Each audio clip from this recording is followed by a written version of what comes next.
TVS ने अपनी USD suspension वाली अपाचे 200 4V को इंडियन मार्केट के अंदर लॉन्च कर दिया है।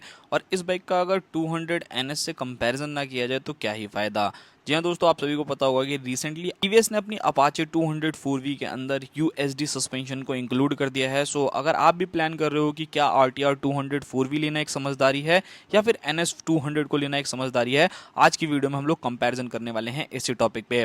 तो सबसे पहले मैंने आप लोगों के लिए अपाचे 200 4V वर्सेस 160 4V का एक कंपैरिजन वीडियो ऑलरेडी बना दिया है। सो अगर आपको वो वीडियो देखना हो तो लिंक डिस्क्रिप्शन में मिल जाएगा, जाकर के चेकआउट कर सकते हैं।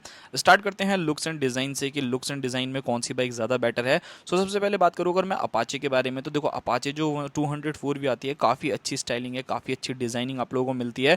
बट यहाँ पर अगर मैं एनएस के बारे में बात करूँ ना, तो एनएस से ना लोगों का ना एक मतलब ऐसे रिलेशन बना हुआ है कि भाई वो बाइक ना अलग ही लेवल का लुक्स डिज़ाइन में आती है। मतलब इतने टाइम से वो बाइक चली आ रही है, स्टिल आज भी लोग जो है उस बाइक को काफ़ी पसंद करते हैं। तो खैर दोनों में से देख लेना भाई आपको कौन सी बाइक पसंद है। बट अगर पर्सनली मुझसे पूछोगे तो मेरे को एनएस जो है थोड़ी सी ज़्यादा बेटर लगती है। बाकी आपके ओपिनियन है भाई, आपको हो सकता है कि एनएस पसंद हो सकता है अपाचे भी पसंद हो। नाउ अब बात करते हैं इंजन के बारे में। इंजन स्पेसिफिकेशंस अगर आप लोग देखते हो तो यहाँ पर जो टीवीएस की 200 4V है उस बाइक के अंदर आपको 197 सीसी का single cylinder oil cool engine देखने को मिलता है, जो कि एफआई के साथ आता है। पावर फिगर्स के बारे में बात करी जाए तो 20.5 bhp का maximum power, 17.2 newton metre of torque जो है ये बाइक जनरेट करती है with a 5 speed gear box. वहीं अगर मैं एन एस 200 के बारे में बात करूं तो यहाँ पर चीज़ें जो हैं वो थोड़ी सी अलग हो जाती हैं। बेसिकली इस बाइक के अंदर आपको 199.5 सीसी का single cylinder liquid cooled FI BS6 complaint engine मिलता है, जो कि आपको 24.1 bhp का maximum power, 18.7 Newton metre of torque जो है वो जनरेट करके देता है।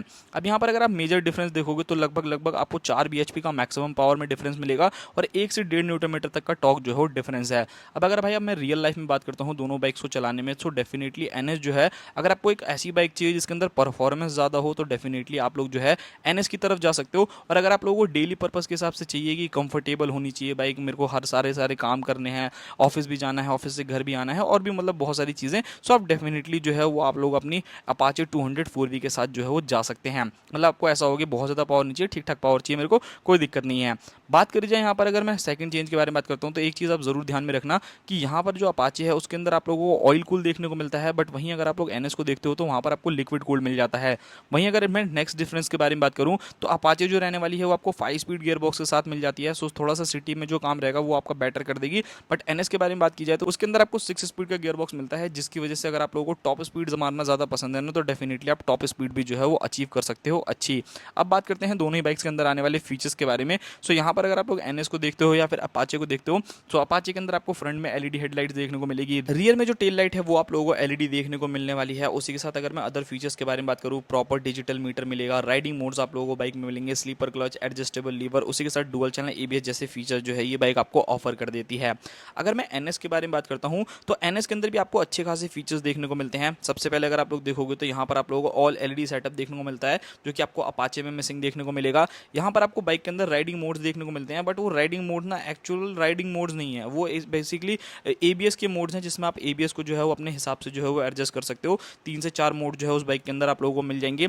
एंड अगर मैं अदर फीचर्स के बारे में बात करूँ तो आप लोगों को प्रॉपर डिजिटल मीटर मिलेगा, ब्लूटूथ कनेक्टिविटी मिलेगा, गियर इंडिकेटर मिलेगा। सो काफ़ी ज़्यादा फीचर्स जो है वो मिल जाते हैं। सो देखो अगर आप टीवीएस को देखते हो तो अगर आप लोगों को ऐसे फीचर्स चाहिए लाइक स्लीपर क्लच जैसे फीचर चाहिए, एडजस्टेबल लीवर चाहिए, राइडिंग मोड जैसे फीचर चाहिए, सो मैं आपको डेफिनेटली रिकमेंड करूंगा कि आप अपाचे की तरफ चले जाओ। बट अगर आपको थोड़ा सा आपके रिक्वायरमेंट के हिसाब से लाइक ऑल एलईडी सेटअप ज़्यादा आप लोगों को पसंद है, प्रॉपर डिजिटल मीटर आप लोगों को चाहिए, गियर इंडिकेटर जो है वो चाहिए, सो उस कंडीशन में जो है डेफिनेटली आप एनएस की तरफ भी जो है जा सकते हो। बट एनएस के अंदर आप लोगों को थोड़े से फीचर्स जो है वो एक्स्ट्रा देखने को मिलेंगे अगर आप अपाचे से कंपेयर करते हो।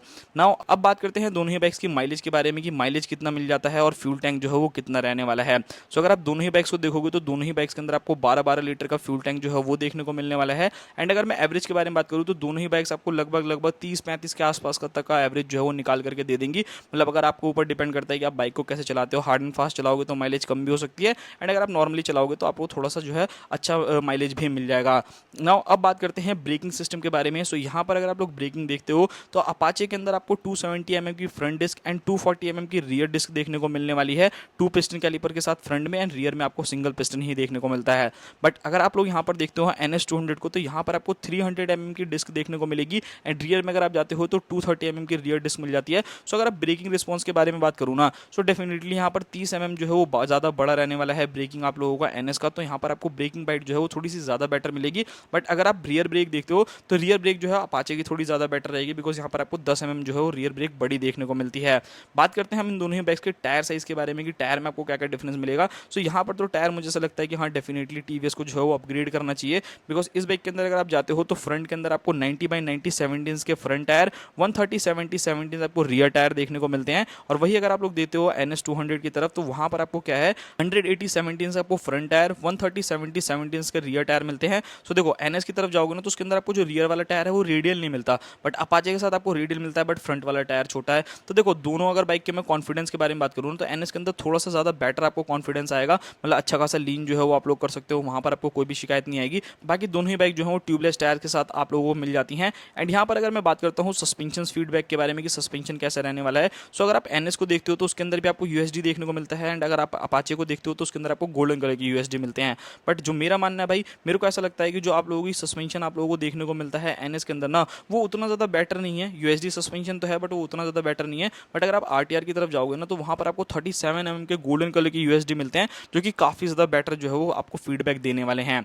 अब यहाँ पर अगर मैं बात करता हूँ सीट कंफर्ट के बारे में, वाइब्रेशंस के बारे में एंड हीटिंग इशू के बारे में, सो देखो सबसे पहले अगर मैं वाइब्रेशंस के बारे में बात करता हूँ तो दोनों ही बाइक्स में भाई पहले से तो काफ़ी हद तक सुधार किया गया है। बट अगर आप TVS को लेकर के चलते हो, अगर आप लोग 4-5 हज़ार RPM तक लेकर के चलोगे ना बाइक को, तो उतना ज़्यादा वाइब्रेशन फील नहीं होगा। बट हाँ, जैसे जैसे आप लोग थोड़ा बहुत आपकी बाइक ओल्ड होती रहेगी तो वाइब्रेशन जो है वो इंक्रीज होती चली जाएगी। एंड अगर मैं NS के बारे में बात करूँ तो उसके बाद साथ भी जो है सेम सिनेरियो है कि स्टार्टिंग में आप नई नई बाइक लाओगे ना तो उतना वाइब्रेशन पता नहीं चलता, बट धीरे धीरे बाइक के जो इंजन खुलता है या आप कुछ भी चीज़ें करवाते हो, मॉडिफिकेशन कराते हो, तो उसके बाद कहीं ना कहीं वाइब्रेशन जो है हल्की फुल्की आने लगती है। हीटिंग इशू के बारे में बात करूँ तो दोनों ही बाइक्स की हीटिंग इशू जो है वो मैनेजेबल है, ऐसी कोई दिक्कत जो है वो आप लोगों को नहीं होगी, आराम से जो है वो चला लोगे। बात करते हैं हम दोनों ही बाइक के डायमेंशंस के बारे में। एक तरफ अगर आप Apache 200 को देखोगे तो ये बाइक आपको 152 kg अराउंड वेट करने वाली है, एंड अगर आप NS को देखोगे तो वो आपको 158 kg करने वाली है, तो लगभग 6 किलो का डिफरेंस है। अब देखो 6 किलो का डिफरेंस बहुत ज़्यादा मेजर तो नहीं है, बट हाँ डेफिनेटली हल्का फुल्का जो Apache 200 है ना वो आपको हल्का फील होगी। सो आप लोगों को जो है जिगजैग करके निकालना हो या फिर अगर आप लोगों को कहीं पे भी ट्रैफिक में फिल्टर करना हो तो वो सारी चीज़ें जो है वो ईजिली कर लोगे। दोनों बाइक की अगर मैं सीट हाइट के बारे में बात करता हूँ तो यहाँ पर अगर आप Apache देखोगे तो उसके अंदर आपको 800 mm की सीट हाइट मिलती है, NS को देखोगे तो 805 mm मिलती है। सो शॉर्ट राइडर अगर आपकी हाइट 5.3 है, 5.2 है, तो दोनों बाइक को आप लोग आराम से चला लोगे, वहाँ कोई दिक्कत नहीं होगी। हाँ, ग्राउंड क्लियरेंस में मेजर डिफरेंस जरूर निकल करके आता है। Apache 200 के अंदर आपको 180 mm की ग्राउंड क्लियरेंस मिलेगी, और वहीं अगर आप लोग देखते हो आपकी NS के अंदर तो उसमें आपको 168 mm की मिलेगी। सो यहाँ पर आपको लगभग 12 mm जो है वो ज़्यादा देखने को मिलने वाला है TVS की Apache के अंदर, जिससे कि अगर आप लोग ब्रेकर से निकलते हो या गड्ढे से निकलते हो तो वहाँ लगने के चांसेस जो हैं वो काफ़ी हद तक कम हो जाते हैं। बात करी जाए दोनों ही बाइक के सीट कंफर्ट के बारे में तो देखो सीट कंफर्ट अगर आप लोग NS को देखो या फिर Apache 200 का देखो तो राइडर वाली सीट तो ओके रिपोर्ट है, उसमें आपको कोई भी दिक्कत नहीं होगी। बट अगर Apache की पिलियन सीट पे बैठोगे ना तो आप लोगों को थोड़ा सा कंफर्ट जो है ऊपर नीचे हो सकता है, और सेम जो है वो NS के साथ है। मतलब मेरे कहने का ये है कि अगर आप 50-100 किलोमीटर की राइड कर रहे हो पिलियन के साथ तब तो कोई दिक्कत नहीं है, बट अगर आप कुछ ज़्यादा ही लॉन्ग राइड करना चाहोगे ना तो वहाँ पर जो है वो थोड़ा सा दिक्कत हो सकता है। बाकी एक और मेजर चीज़ आप लोगों को यहाँ पर देखने को मिलेगी, Apache के अंदर आप लोगों को सिंगल हैंडल बार देखने को मिलता है, बट अगर आप लोग जाते हो भाई अपनी जो आप लोगों की NS200 है उसके अंदर आपको क्लिप ऑन हैंडल बार्स मिलते हैं, जिससे अगर आप NS पे बैठोगे ना तो थोड़ा सा स्पोर्टियर वाला फील आने वाला है, और Apache पे बैठोगे तो नॉर्मल बाइक वाला फील जो है वो आप लोगों को मिल जाएगा।